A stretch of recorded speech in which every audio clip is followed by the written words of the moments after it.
you are listening to Dr. Troy Munson with Words of Radiance. Now here is your host, Dr. Munson.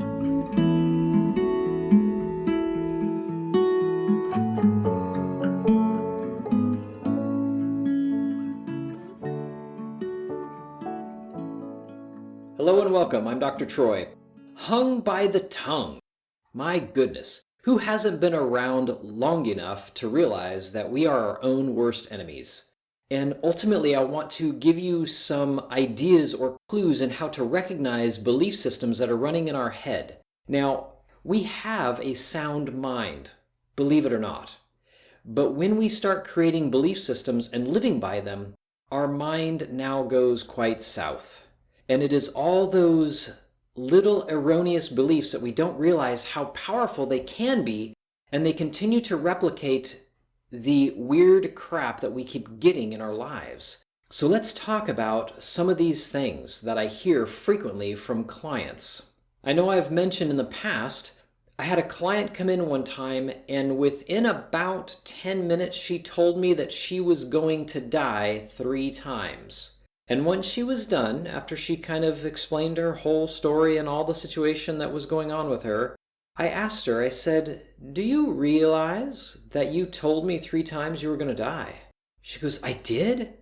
And I watched her. She sat and I could see her replaying things she had said while we were talking, and she realized that she did.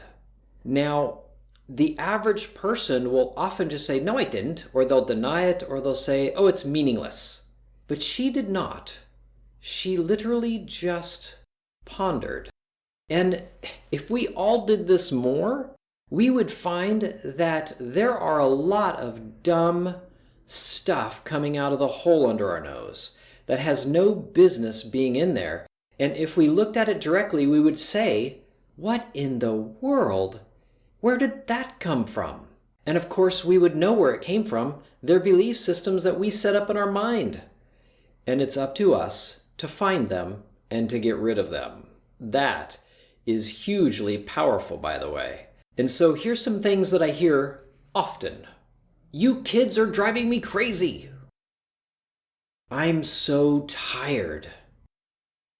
"I'm having a bad day." "I'm not feeling well. I think I'm sick." "Politicians are liars." "Fords suck." "Gas is so expensive." "I'm always forgetting things." "That always happens to me." "I'm always doing that," whatever that is that's going through your mind. These are little comments that are in there and frequently having their way with us. I am here to tell you that if you don't want to have negative things continue to happen to you, and have crazy children, and have bad days, and be tired all the time, and have cars that suck, or be broke all the time, then you'll want to absolutely start watching everything that comes out of the hole under your nose. Now, why? Why is it important to watch it? Because these comments are not flippant at all. These comments are actually beliefs that are running in your mind. And when you find something that pops out, it is up to you as the ruler of your kingdom to take a good hard look at that thought that just came out as a verbal agreement, whether or not you want that anymore. So when something pops out that you're like, "That's a load of crap," or you hear it out of somebody else's mouth and you think, "I've said those same words," I think I'm going to watch my head a little more carefully. And what you'll find as you do that and begin to let go of all of those little beliefs, you'll find yourself being more at peace. You'll have more joy. You'll have the most synchronicity or syncretic, if that's a word. Things happen to you. You'll be like, "That's such a blessing. Hey, that was wonderful. Did you see how that guy just gave me what I was looking for, or I found that where I didn't even know I had it?" Or somebody just walks up to you and blesses you. These are the kinds of things that happen to me all the time. Because as I have watched the negative things in my life and dug into those and said, why are you here? Where did you come from? And as I dug into my head and found out where they did come from, it was rather easy to get rid of. In essence, all I had to do was say, no thank you. Now, I didn't say no thank you one time, by the way. How many of you realize that to try to retrain yourself doing something is quite a process? I've used this example, but it is a good one. If you ever want to know how hard it is to retrain yourself, move your garbage can under your kitchen sink to the other side and see how many times you open that other door or cupboard and the garbage is on the other side. I have literally done this, and believe it or not, a year later, I still one time opened up the other cupboard. After that, I didn't, but it took some time. So, as you go down this road and recognize there are some habits and belief systems that are running in your head, it's not the most easy thing, but it is quite simple to say no thank you to your head and think about something else.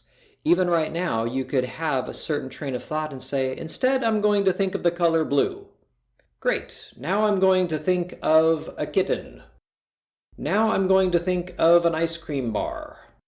Now I'm going to think of the Super Bowl. Now I'm going to think of a shoelace. You literally can move your mind at will to think about different things if you so choose.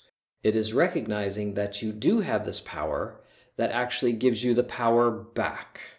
And my children, for one thing, if you have children that do this, you're like, my gosh, this person needs to listen to this. And you've thought of them in your head.